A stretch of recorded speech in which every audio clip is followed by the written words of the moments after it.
Yeah, so remember when Lil Wayne's tour bus got shot at, and Birdman kind of gave the issue for people affiliated with Young Thug and people affiliated with Birdman to like shoot Lil Wayne's bus because like at that point, remember Lil Wayne was suing Birdman for his money because Birdman stole like 100 million from him or whatever, and then didn't let him release the Carter Five. Yes. Yeah, so that whole thing, apparently, Young Thug was there and was like one of the guys that like shot up the fucking bus. So that was like used as like a frame of evidence against him. And then furthermore, they said that Young Thug had some type of affiliation with the Bloods, and Gunna was also involved with it too. Which, when you really think about it, it's like pretty dumb because both of these guys finally have like, well, Gunna's kind of like, he was kind of coming up, like he kind of got big in the last like 3 years, something like that, but Young Thug's been around for a while, and like he really finally started to pop off. Like if you look at his Spotify streams before this whole thing, now his streams obviously went up from the PR and the aspect of he might get like he's facing like 20 years unless he cooperates, pretty much type of shit, or like at least 15 years. So Gunna kind of came up. He's more of like a newer guy, so that it sucks that he got charged. And like Young Thug though, like he kind of, even before these charges came in, like he was kind of trending towards being in like that upper echelon of rap, not in like that Drake, you know, Jay-Z, like Kanye stratosphere, but more into like that second tier kind of, where people look at guys like J. Cole and Kendrick and some of these other guys that drop every once in a while. Because he went more mainstream, I would say. I think that's a good way to put it. Like after that one album where it's like a red background with him and he's wearing the bandana, like that's when he kind of became a little bit more mainstream. Not the Harambe one, but the one after that. I forgot what it's called, but it has like that song Check on there and like a couple other bangers. But like that is when he kind of became more mainstream. So like the timing is crazy though. Here's a question that I have that maybe, we can tie this in. Maybe this is relating to finance here. Do you think that the feds purposely held out on charging Young Thug and Gunna until after they both released their albums that just came out? That's a question I got for you. Um.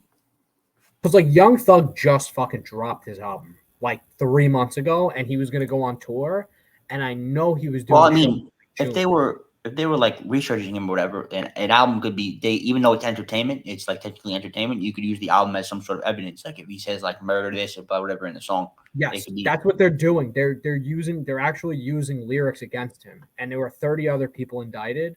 But my thing is this: do you think that law enforcement kind of like waits to charge someone in an instance if they know the person's going to generate tax revenue for the state and for the federal government? Do you think they wait until the person makes money and gets like a ton of money coming in and then fucking charges them after they can get the tax revenue? Or do you think that like they would just charge someone, and then if it just so happened like the guy's about to release an album or whatever the case may be, they're not going to hold back in the process of charging him?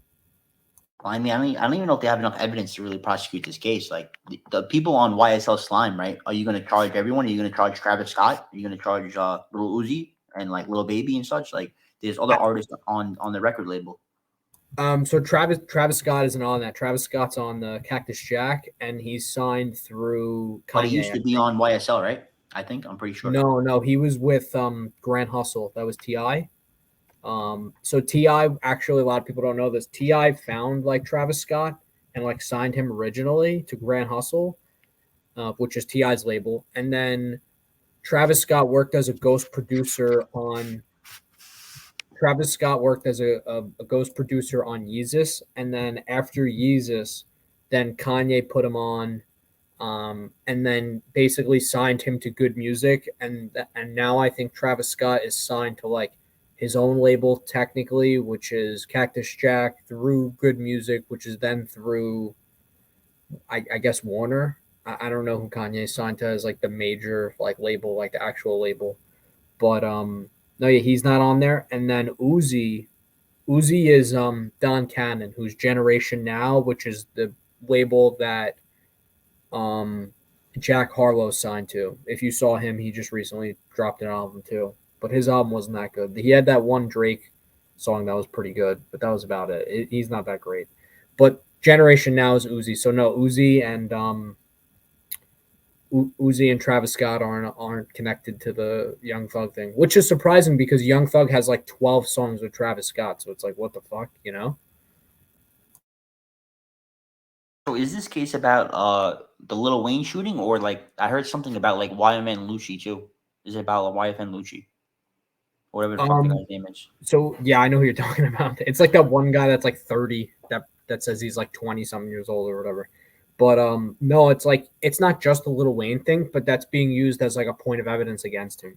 So like all the charges, I can't even like of the counts that they have, I read somewhere it's like over 150 counts against him right now. And now it was just they denied his bail.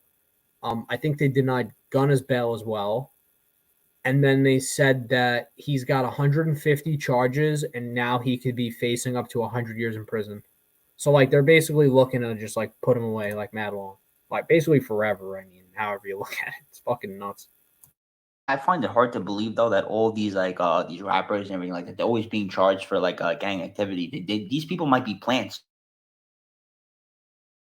Very put possible, in to yeah. like basically get rid of gang activity in areas. I heard it's very possible. It really is very possible. I've heard for the longest time though, and this is speculation, so take it with a grain of salt.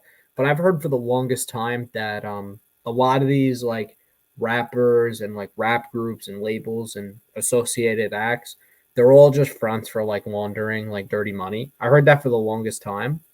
And that's a lot of the stuff that goes on because when you think about like if someone, I don't know, just to choose someone arbitrarily, right? Like if Cardi B goes out on stage and makes 250K for like a 2 hour performance, like who's to say that, people she's affiliated with can't sell drugs, make 200K, and then say that she made 400K for the night, or like say she performed at like a private show and made 400K or however much money, right? So I don't know. It's like I heard it's just like allegedly. I heard it's just an easy way to launder like drug money and illicit money, and to kind of like cheat the government in terms of like you know the source of the money and like showing where you actually obtained it. Yeah, it's like it's kind of like artwork, like art musical performances, right? There's such a big variable on how much people get paid. Some people get paid $500, some people get paid 100,000, some people get paid 1 million for a performance. There's such a big variable on what people get paid, and you can't really pinpoint what people are getting paid for certain performances. Like even if you go to like a birthday party versus a stage performance versus someone you might get paid less. The connection or whatever versus someone random. So like there's a different price on everything. So it's kind of hard to for the government to pinpoint down and track down like the prices for these different shows, which makes it easy to launder money when you can't track prices down. And there's a big variability in prices. Yeah, especially for like booking agents for like very talented or like very well known musicians or artists. Like if you're a booking agent for like Jay-Z, let's say, right? And I don't know what Jay-Z's rate is, but let's say his rate is like 2 million for like a private show, right? Like let's say you're just some rich oil dude and you're like, I want Jay-Z to perform at my kid's fucking birthday party.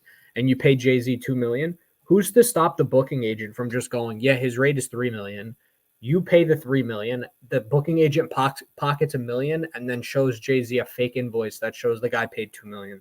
Like, don't you think that happens all the time? I would think that that's so common in that industry because the artist is like so distant from the person that's like actually booking him, and he doesn't, and it's not gonna like come up in conversation because money's like a taboo thing, you know? Yeah, exactly. And basically that's why you see a lot of these rappers get into like issues with the IRS. They don't even know that they're getting into issues with the IRS. They find out later that this manager stole from them, this booking agent stole from them, and then they owe all this money in back taxes. Meanwhile, it's not really their fault. So they weren't watching their people, and they got robbed from, and they like inadvertently you know stole from the government, but they didn't know like the real price of the show.